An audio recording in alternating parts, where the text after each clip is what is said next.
who doesn't act without thinking. And after she assesses the situation, which we want you to do when you write your papers, assess the situation. Check out the data. Even if there are conflicting theories, decide which one.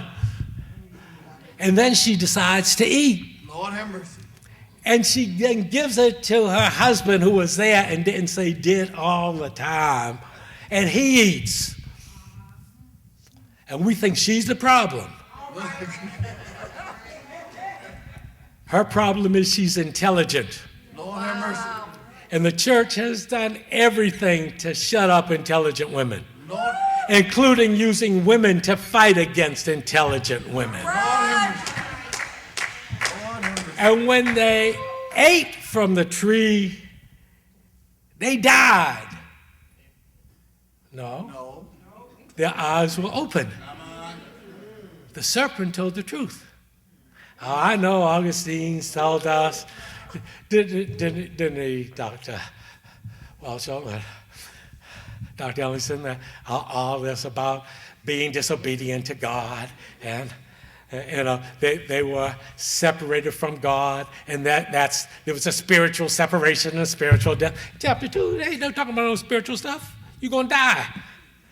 There are reams of theological interpretations trying to get us to not look at the simplicity of the text. And then the man gets cursed. Because the man said, why you eat? He said, well, the woman you gave me, it ain't my fault. There you go. It's her fault. There you go. We got reams of church practices that have disabled women from contributing to the church because of this view that women are the problem. Lord have mercy. I had a policy. I guess I'm running along.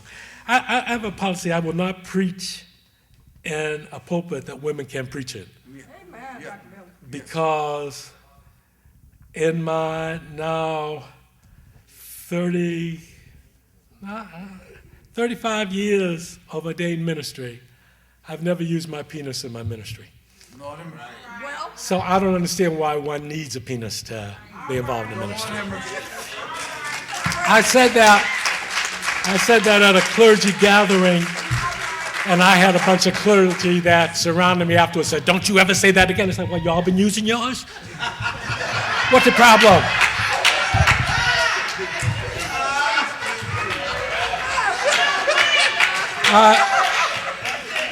I was lecturing at Notre Dame. The black students had brought me in. That was when you got a cheaper ticket if you stayed over Saturday night. So they also had me lecture at the Baptist church.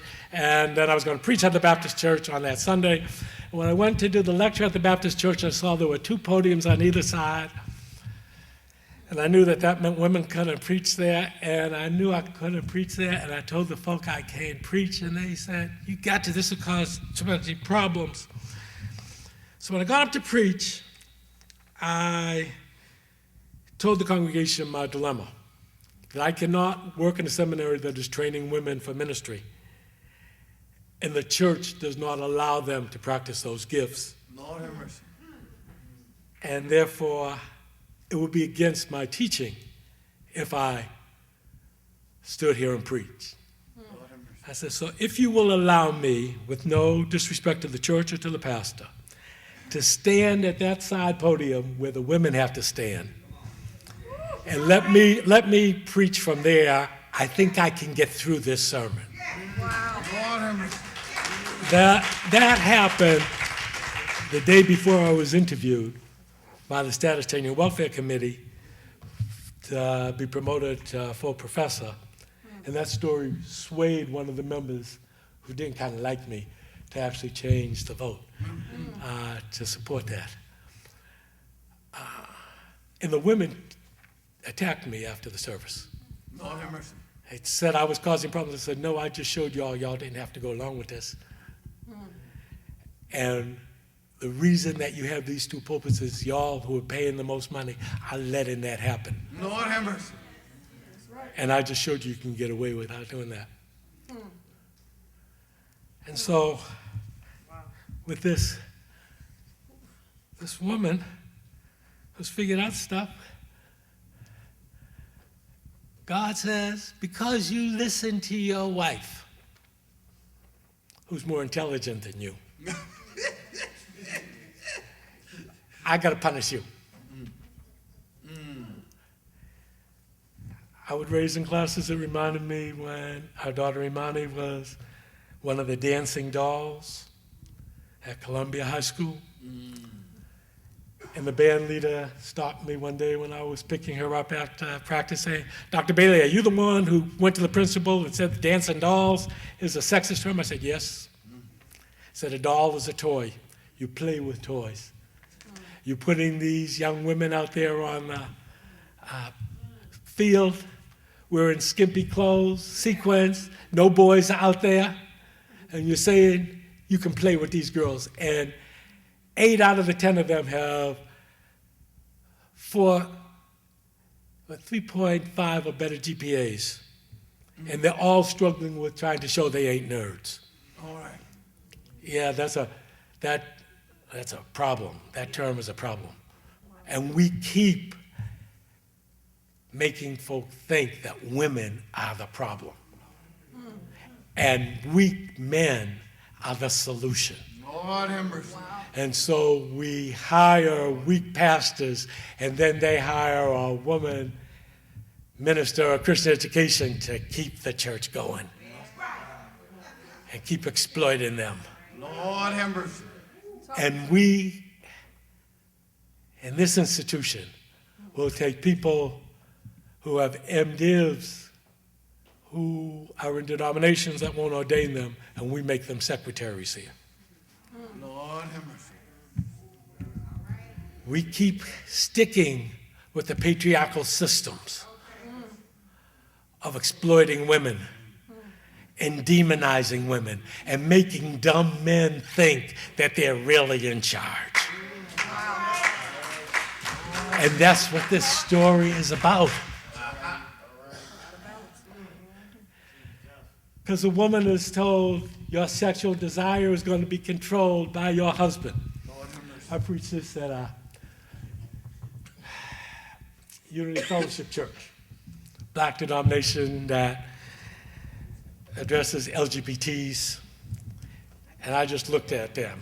I see your sexual desire is going to be controlled by your husband. And all those lesbians started laughing. I said, right.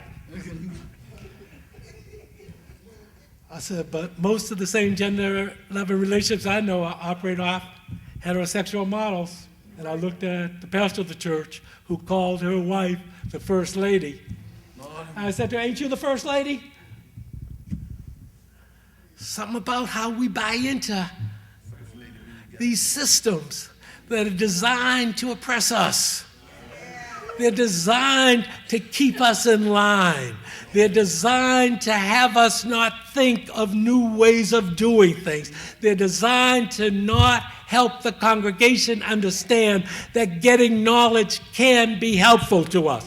Knowledge isn't God, but getting it can really be helpful to us. Even Yahweh knows that. Because then Yahweh says, I don't know who Yahweh's talking to, but Yahweh says, we got to get this man out of here. Because now that he's eaten from the tree of knowledge and has become like one of us, that's what the serpent said will happen. That's what he said. He can figure out if he eats from the tree of life, he'll live forever, which meant they were going to die anyway. That's right. That's right. This is not a loss of immortality story. No. They never had immortality. That's right. That's right. It's presented by an Orisha deity who was a trickster trying to keep folk dumb so they can be controlled. And I can understand why people would give us such a story, because that story is still around today. Yeah. And it's still functioning in our churches today. and it is still working to keep us dumb. Yeah. But we have a choice. Choice. We can say that we're going to fight this anti-intellectualism. We can say that we cannot let ourselves keep dying this way. Lord have mercy. We have to help young gay men stop thinking that there's a cure and therefore they ain't got to use condoms no more. Lord have mercy. In fact, we need to have a second collection plate going with condoms in it so the congregation can take it after they've given us some money that paid for it.